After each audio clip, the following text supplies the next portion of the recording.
Good morning students. Today we are going to see advanced presentation in digital storytelling. Already in your lower class you have learned how to create a presentation. In this session we are going to learn how to create an advanced presentation, that is how we create a digital story using the presentation application. So what is meant by digital story is it's the short first person video narrative, which means that a person can express his or her own ideas, feelings, life experience visually by creating a video which includes any recorded video or images, music, sounds.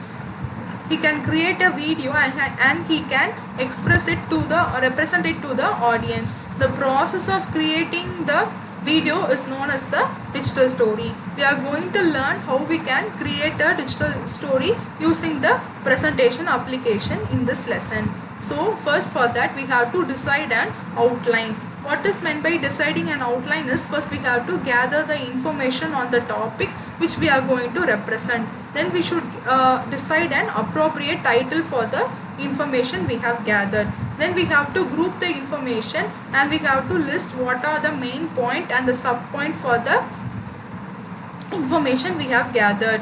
Then we have to, once the planning is done, then we can start creating the slide. For that, first we have to open a presentation application. It's like either MS PowerPoint or Office Impress you can open. Then you can create a new presentation. First we have to list the main point and we have to create a new slide for each main point. Then we have to add the sub points for the main point. Then you have to expand each sub point by adding a text, image, table or graphs or charts. You can add and you can expand the sub points. So what is meant by the main point and the sub point here is, for example, in this session we are discussing about the digital story. So that is the main point. And what are the sub point is, in this particular slide we are talking about how to create a slide. So it is the sub point. And we are discussing the process of creating a slides, no? So this is known as the expansion of the sub points. Here we are represented it using the text. You can also represent it by using a image or table or graph. Whichever is required, you can represent the sub points. Next we are going to see, once we have planned and once we have created, next we have to check whether the content you have created has a logical flow, which means the slide 1 and slide 2 should have a connection, should have a logical flow. Then we have to check whether our sub points are correctly placed and the information which we gathered from various resources, no, we have to check that whether it is accurate, it is adequate. So we have to give enough of the content of in a particular topic. So we have to check whether our content is adequate or not. Then we have to check whether it follow the AWARE rules. You have already learnt in your 6th standard, know what is meant by AWARE rules. We have to check whether it followed the AWARE rules. Then we have to check the spellings and grammars of our content. Once you have typed, then you have to check whether the spelling and grammar is correct or not. Then you have to ensure the font size and the font style is uniform throughout the presentation. So for main point, if you use one font size, so throughout the presentation for the main point you have to use the same font size. If you use the same font style, for example Times New Roman, then you have to use the same font style throughout the presentation. Then the alignment should also be uniform. If you aligned it to the left, so everything should be aligned to the left. So the alignment also should be uniform throughout the presentation. Then we have to use colors to highlight the important points in our presentation. So all the important points should be differentiated using the colors. We can represent it using different colors which is available in our presentation. Then we can add animation to our slides. Then we can see how to insert a sound using the Office Impress and MS PowerPoint applications. So first, in using Office Impress, first we have to select the insert option, then you have to select the media option. So from insert menu you have to select the media option, then we have to choose audio or video option, then we have to select the record file. And this record file we can select it from a computer. We can browse it and we can select the file for which is need to be inserted in our slide. Then we can click open and the file gets inserted in our slide. Then we can see how we can insert a sound using MS PowerPoint. For that, first we have to click the insert tab from the ribbon. Then we have to click the audio icon. It will be a speaker icon. Okay, it will be like in the speaker. Then we have to select the audio on my PC option. Then we have to browse the required file. Then we have to click open, and that it gets automatically inserted in our slide.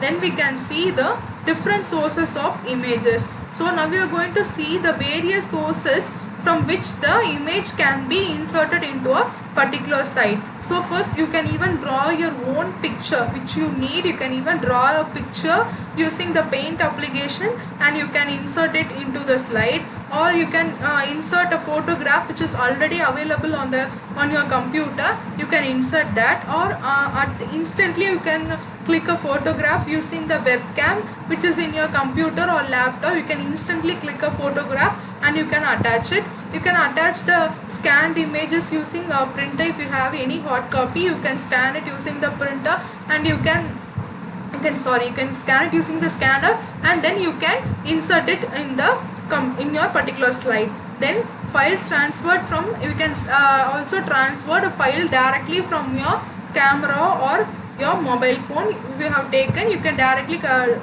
transfer it to the computer. Then you can attach it in your slide. Then you can also download images from the internet and you can attach it to your slide. So now we are going to see the wizard process. What is meant by the wizard process is when you start transferring image from your mobile or camera to the computer, it gets transferred in this using this wizard process. It gets transferred. So once you start to transfer, the image get transferred using the wizard process. So once it is available on your computer, then it can be easily imported to your presentation. So this is the use of wizard. Then we are going to see the different sources of sounds. Already we have seen from where we can insert any images. Now we are going to see from where we can insert sound in our presentation. So if we recorded using a camcorder or a digicam, that recordings can be inserted into a slide. Or if you are recorded anything, if you spoke using a microphone which is connected to the computer, if you speak to that also, it can be inserted into the slide. Then music files already which we have in our computer can also be inserted, or we can download any sound files from the internet and we can attach it to our slide. Then we are going to see the notes page view. Notes is nothing but for our reference we write some sentences what we are going to speak in that particular slide. We can write it in the notes page view. Okay, so it can be of two types. First thing is only the presenter can view the notes which he or she is written, and second one is the notes which is visible to the audience. In that case you can take it as a hard copy and you can give it to the audience. So in a particular slide, what we are going to speak on, what we are going to talk about in the slide, we can have it under the slide view. So it's known as the notes page view. Then we are going to see how to print a slide. So we can print a slide using Office Impress and MS PowerPoint. First we are going to see how we print our slides using the Office Impress. For that, first click File menu, then click Print option, or else you can click Ctrl+P shortcut key also to print your file. Then you can select the handouts for the document type. Then you can select the number of slides to be printed per page. So for in one page, how many slides you want to get printed, we can select it. Then if you click OK, then it gets printed. Now in MS PowerPoint, we have to first click the File tab, then we have to click Print, then we have to select the printer which we are going to print. Then we have to select the full page slides. From that we have to select the down arrow. Then we have to select the handouts view under print layout option. Then we have to click print. Then our slide gets printed using MS PowerPoint application. Next we are going to see the common file formats which the audio file, video or image is saved. So usually our audio is saved using .mp3 or .mp4 format. Our video is saved using .avi format. image is saved using .jpg format. Then we are going to see what are the various steps involved in creating a digital story. So there are 3 stages involved in creating a digital story. So we are going to see one by one. So what is stage 1 is we have to create an outline for the presentation. So what topic you are going to present. For that we have to decide the gather information, and then we have to decide the overview of the presentation. Then we have to collect other pictures, sound files related to the information we gathered. We have to collect the pictures and the sound files, and we have to keep it ready. Then we are going to see the stage 2. In stage 2, once we are keeping ready all the outlines and the pictures and the sounds which are to be inserted in our slide, we have to now arrange them in the logical order. Then we have to first, after arranging the content, we have to import our pictures and we have to give proper title. Then we can import sound files to our presentation. So in stage 1 we have to create an outline, then you have to collect pictures and sounds which are to be included in our story. In stage 2 we have to arrange all the content into a logical order, and then we have to import our picture and sound, and then we can add it to our slide. In stage 3 we can add animation to our presentation. We can add any type of animation or transition effect to make our presentation more impressive. Then we can also add background music.